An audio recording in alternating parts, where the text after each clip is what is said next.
what if the ultimate villain of the biblical narrative is actually just completely by accident the universe's most reluctant servant? Oh man, that is a wild thought. Right. I mean, what if Satan doesn't make a single move without it serving a much higher purpose? Because looking at the stack of sources you sent us today, it completely shatters this Hollywood-style dualistic belief you see everywhere. Yeah, that whole idea that God and the devil are basically equal forces. Exactly. Like they're locked in this panicked neck-and-neck battle for control of the universe.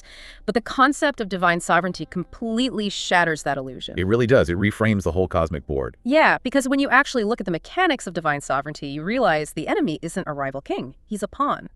If divine sovereignty is the true reality of the cosmos, well, the ultimate villain has been cornered since the very beginning. Let's investigate the biblical evidence. And, the sources you provided allow us to do exactly that in this deep dive.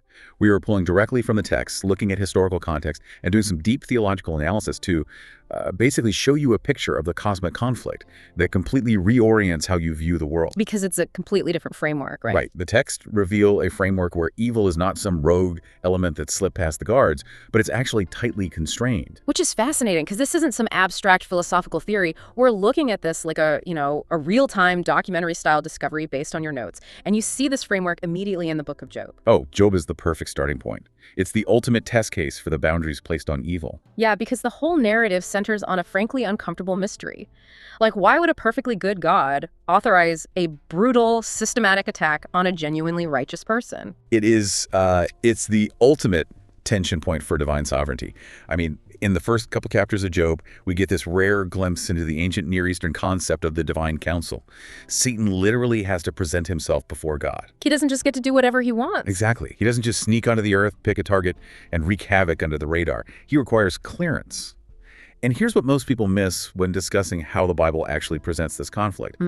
They miss the absolute terrifying boundaries placed on evil. Well, terrifying for the enemy, you mean. If you enjoy uncovering biblical mysteries like this, by the way, make sure to subscribe. But yeah, Satan comes to God and essentially argues, Job only serves you because you pay him. Right, the whole spiritual gold digger argument. Yeah, exactly. He's like, you've built a hedge around him. So Satan wants chaos. He's acting out of pure malice, but he's effectively a dog on a leash. God tells him, behold, all that he has is in your hand. Only against him do not stretch out your hand. And that restriction is the defining feature of the exchange. Satan can only go exactly as far as God explicitly allows. He is confined to the exact parameters drawn by the architect of the universe. I picture it like a grandmaster playing chess. God is using the highly aggressive, malicious move of the opponent to set up this elaborate checkmate. Oh, that's a great way to put it. Like Satan strikes, thinking he's taking a vital piece off the board, but he's actually moving exactly where the grandmaster needs him to go to secure the win. And we see that play out in the text because Satan's attack spectacularly backfires. I mean, his stated goal was to destroy Job's faith and make him curse God. But it does the exact opposite. Right. The pain doesn't destroy Job's faith, it purifies it. Stripped of all his comforts, Job is forced to grapple with the raw, unfiltered nature of God. By the end of the book, the transformation is complete. Job basically says, before I knew you only by hearsay, but now my eyes see you. So Satan was trying to break him, but he accidentally handed Job a magnifying glass to see the reality of God more clearly. He became the involuntary instrument of Job's profound spiritual awakening. Which just drives the enemy crazy, I'm sure. Oh, absolutely. Which brings up the obvious question as we look at your notes. If that dynamic applied to one guy in the Old Testament, how did the enemy not see the trap coming on a larger cosmic scale? Well, he didn't see it because his own malice blinded him. Yeah. And that blindness leads to the greatest strategic error in history. The cross. Yes. We see the ultimate application of divine sovereignty at the crucifixion. Because Satan had spent Jesus' entire earthly ministry trying to eliminate him. And by the time we get to the Passion Week, the enemy must have thought he finally found the winning strategy. Right. The text specifically notes that Satan entered Judas Iscariot. He infiltrates the inner circle, influences the religious and political authorities, and orchestrates the execution. And as the nails are being driven in, the adversary genuinely believes he has won the cosmic war. He believes he has completely extinguished the light. But the original text reveals something astounding in Paul's letter to the Corinthians. Paul writes that if the rulers of this age had understood God's wisdom, they would never have crucified the Lord of glory. Never. Like, they wouldn't have even considered it. Not for a single second. Because the crucifixion wasn't a tragedy that God had to react to, it was the mechanism of victory. The letter to the Colossians elaborates on this beautifully. It says that at the cross, God disarmed the rulers and authorities and put them to open shame. Put them to open shame. Yeah, in the ancient Roman world, when a general won a massive victory, he would parade the defeated, chained enemies through the streets in a triumph to openly shame them. Oh, wow. So the cross was Satan's parade of defeat, disguised as his victory. It's like a blind worker furiously building a massive, elaborate palace that he absolutely hates. Right, completely unaware that he's constructing the very throne room where his enemy is going to reign forever. Exactly. By orchestrating the execution, Satan inadvertently signed his own death warrant and paid the ultimate price for human salvation. He thought he was digging a grave, but he was laying the cornerstone of his own destruction. But wait, if God orchestrated the cross by using Judas and the adversary, doesn't that logically make God the author of evil? That is the big question. Yeah, because how can a holy God unconditionally hate sin, yet order the universe so that this massive injustice actually happens? It feels like an impossible contradiction in the very nature of divine sovereignty. It sounds like a contradiction until you look at the linguistic keys in the original theology. Your sources point to a verse in Deuteronomy which says, "The secret things belong to the Lord our God, but the things that are revealed belong to us." Okay, so there are hidden layers. Exactly. To understand the scope of divine sovereignty without making God the author of evil, we have to look at the two wills of God. We have to separate God's perceptive will from his decretive will. Okay, let's unpack those terms because they are crucial here. The perceptive will, coming from the Latin word meaning a command or rule, is what God morally commands, right? Yes, like do not murder, do not lie, do not betray the innocent. It's what pleases him morally. Okay, and then you have the decretive will from decree. This is what God has sovereignly ordained will actually happen in the timeline of time and space. Exactly. It is his unstoppable, sovereign plan for the universe. Oh man, this changes everything because it means Satan breaks God's perceptive will constantly. All the time. Every time he lies, every time he orchestrates a murder like the crucifixion, he is violently violating God's moral commands. But he can never break God's decretive will. He cannot step 1 millimeter outside of what God has ultimately allowed to unfold in the grand timeline of divine sovereignty. He is the universe's most reluctant, hateful servant. He is constantly rebelling against the precepts while simultaneously fulfilling the decree. But doesn't that remove free agency? I mean, if he's just fulfilling the decretive will of divine sovereignty, doesn't that make the adversary, and Judas for that matter, just programmed robots? That is the profound mystery of compatibility. Satan acts completely freely, according to his own evil nature. God doesn't force him to be evil. Satan sins because he loves sinning. He destroys because he loves destruction. Right, he's doing exactly what he wants to do. Exactly. But God's divine sovereignty is so vast and so infinitely complex that it perfectly encompasses the free, evil choices of creatures and redirects them toward a holy, redemptive outcome. Let me see if I can synthesize this. It's like the mechanics of a river. The water flows freely downward because of gravity. It's just doing what water does, acting according to its own nature. Yeah, taking the path of least resistance. Right. And during a flood, it wants to rush and destroy everything in its path. But a master engineer builds massive dams and channels. The engineer doesn't alter the destructive nature of the water, but he forces that free-flowing water to pass through turbines. Spot on. And that's why God isn't morally culpable for the water's desire to destroy. The water's destructive force is harnessed to generate the electricity of God's glory. So the water is acting entirely on its own volition, but the engineer's divine sovereignty ensures it only results in light. Exactly. Which brings up the ultimate ethical dilemma philosophers have wrestled with for centuries, the core of theodicy. If God is entirely in control of this massive timeline, if he's the engineer of this dam, why not just block the pain entirely? It's the hardest question we face. Yeah, like why do we have to defend God's justice in the face of all this suffering if he could just snap his fingers and end the attacks? If I'm a listener facing a brutal situation right now, why does divine sovereignty allow me to be tormented? To answer that, your notes bring up two of the greatest leaders in the early church, Paul and Peter.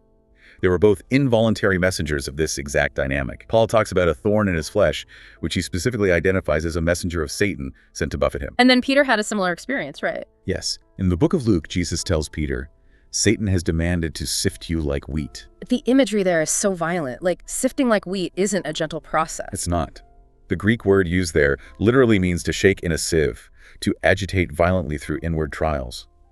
In the ancient world, sifting involved aggressively shaking the harvested grain so the useless chaff would blow away, leaving only the nutrient-dense kernel. Wow. And Satan begged for permission to shake Peter until his faith completely disintegrated. He did, and Jesus allows this sifting. He just lets it happen. Yeah. And he allows Paul's thorn. So if Paul's thorn was to prevent pride after he had just received those massive, unutterable revelations from God. Which Paul himself admits, by the way. Right. Then Jesus must have let Peter be sifted to break down his arrogance, because Peter was always the guy bragging about how brave he was, how he would never abandon Jesus, even if everyone else did. Precisely. Under the umbrella of divine sovereignty, God uses Satan's attacks as spiritual scalpels. Peter was dangerously self-reliant. Satan wanted to sift him, to destroy him. But Jesus used the sifting to remove the sand of Peter's ego. He had to hit rock bottom. He did. Peter had to be completely broken. He had to deny Jesus so that the dangerous, hollow self-reliance was stripped away. Only then could the true rock emerge to lead the early church. He used the enemy's attack to perform the surgery Peter desperately needed but never would have consented to. And we see the broader context for this temporary reign of evil in the book of Revelation. The text tells us that Satan has come down with great wrath because he knows his time is short. God permits this temporary darkness. Yes, to manifest a depth of grace, a depth of redemption, and a depth of mercy that simply wouldn't be possible in a universe where the fall never happened. You cannot fully comprehend the glory of light unless you have witnessed it conquer the dark. The exercise of divine sovereignty isn't about preventing the dark, it's about subjugating it. But wait, it gets even more interesting when we look at the final justice of all this. If Satan's sifting built Peter's character and his betrayal of Jesus led to the cross which saved humanity, why is he thrown into the lake of fire at the end? Yeah, people ask that a lot. Right. If his actions technically served the decretive plan of divine sovereignty, is eternal punishment fair? It feels like he's being punished for being a useful tool. It comes down to the fact that intent is everything in the court of divine sovereignty. Your sources highlight a perfect parallel in Isaiah. God uses the wicked king of Assyria as the rod of his anger to discipline a rebellious Israel. So the king is doing exactly what God decreed. Yes, Assyria was a brutal, terrifying empire, and God utilized their military machine. But then, God severely punishes the king of Assyria for his arrogance and his murderous heart. Because the king wasn't trying to serve God. He wasn't acting out of obedience to the preceptive will. He was just being bloodthirsty and acting on his own imperial greed. Exactly. The utility of an action to God doesn't erase the evil intention of the actor. The adversary's heart is purely unadulterated evil. He helps the timeline by accident. That makes so much sense. The promise that God works all things together for good doesn't make the evil things morally good in themselves. Satan's punishment is completely just now, just because his intent was always absolute venomous rebellion against the throne. So does this mean we just sit back and let the enemy work then? I mean, if the guarantee of divine sovereignty means God will use every attack, every sifting, and every thorn for my ultimate good, shouldn't I just stop fighting? Why resist the devil if his attacks are just going to build my character? That is the ultimate trap of fatalism, and we have to completely dismantle that idea. Good, because it feels wrong. It is. Fatalism says, whatever will be, so my choices don't matter. But biblical divine sovereignty says God has ordained the end, and he has ordained the means to get there. We are strictly commanded to put on the full armor of God and actively resist the devil. You don't invite the sifting. You don't embrace the thorn. Because embracing the evil would be actively violating God's preceptive will. We are commanded to fight the dark, not welcome it. Think of it like a soldier deployed on a massive battlefield. The soldier must fight fiercely, defend his post, and strike the enemy with everything he has, even if the general of the army has already mathematically guaranteed that the war as a whole is won. You still have to fight the localized battles in front of you. Exactly. You still have to engage the enemy, because an understanding of divine sovereignty isn't an anesthetic for pain. I mean, Jesus still wept at Lazarus' tomb. He felt the visceral agony of death and loss, even though he knew he was literally seconds away from conquering it. The reality of divine sovereignty is simply the ultimate comfort that the pain isn't meaningless. Right. The battle isn't random. The suffering isn't wasted. It's a profound difference between suffering in a chaotic, random universe and suffering under the watchful eye of a sovereign architect. Which reminds me so much of the principle we see with Joseph and his brothers in Genesis. They literally threw him in a pit and sold him into slavery.